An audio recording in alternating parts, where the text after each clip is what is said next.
काय सांगणार तुम्ही? वैशाली हगवणे यांच्या कुटुंबियांची भेट घेतली आहे, त्यांना न्याय मिळवून देण्यासाठी पुढचा आता पाऊल काय असणार आहे आपलं? मी वैशालीचे आई वडील कसपटे कुटुंबाची काल भेट घेतली.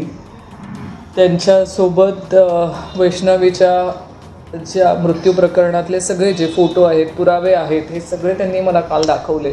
खरं त्यांचा आक्रोश हा बघितल्यानंतर आपल्याला प्रत्येकाला या घटनेमध्ये काय काय झालं असेल याचा आपण अंदाज लावू शकतो. कारण वैष्णवीच्या अंगावरती 19 ठिकाणी ज्या जखमा झालेल्या होत्या त्याचे सगळे फोटो त्यांनी काल दाखवले आणि अत्यंत वाईट आणि क्रूरतेने वैष्णवीचा बळी तिच्या सासरच्या लोकांनी घेतला असं आपण म्हणू शकू. आम्ही त्यांना भेटल्यानंतर कसपटे कुटुंबाला हा विश्वास देखील दिला की आम्ही सगळे वैष्णवीला न्याय मिळवून देण्यासाठी त्यांच्या पाठीशी आहोत. जी वैष्णवीच्या संदर्भातली पोलीस स्टेशनला जी FIR नोंदवल्या गेलेली आहे त्या FIRमध्ये देखील अभ्यास केला तर कलम हे सौम्य प्रकारचे लावले गेलेले आहेत. त्याच्यामध्ये कठोर कलम लावण्यात यावे ही देखील आम्ही मागणी केलेली आहे. आज मी मुख्यमंत्री महोदयांकडे ते मागणीचं पत्र देखील देते आहे की सगळे कठोरातले कठोर कलम हे लावण्यात यावे, ज्यामुळे आरोपींना शिक्षा ही कठोरच झाली पाहिजे, ही आमची मागणी आहे. या संदर्भात फास्ट ट्रॅक कोर्टामध्ये ही केस चालावी आणि लवकरात लवकर वैष्णवीला न्याय मिळावा ही देखील आमची मागणी आहे.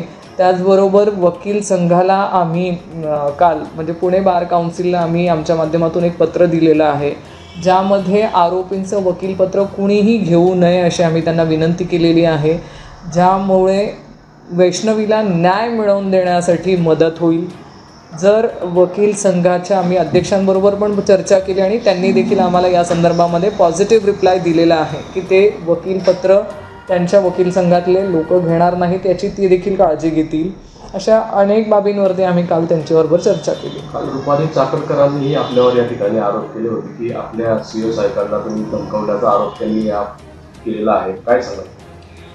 मी जे काय काल बघितलं त्यावरून त्यांच्याकडे कुठली तरी महिला आयोगाकडे तक्रार आल्याचा उल्लेख त्यांनी केलेला आहे. ती तक्रार त्यांच्याकडे केली आहे त्याचा मला माझ्याकडे काही माहिती नाही आहे की त्या संदर्भामधले, आणि जर त्यांच्या म्हणण्यानुसार माझ्या नावाचा तिथे त्या तक्रारीमध्ये कुठे उल्लेख आहे की मी धमकावलं आहे, तर मला एवढीच रुपालीताईंकडनं अपेक्षा होती की त्यांनी मला साधी एक नोटीस तरी पाठवायला हवी होती. तशी कुठलीही नोटीस आजपर्यंत मला मिळालेली नाही महिला आयोगाकडनं, आणि ती तक्रार किती खरी किती खोटी हे तेच सांगू शकतील. कारण मग तशा तक्रारीचा उल्लेख असता आणि माझ्या नावाचा उल्लेख असता तर मला नोटीस अपेक्षित होती, पण ती काय मला आजपर्यंत मिळालेली नाही.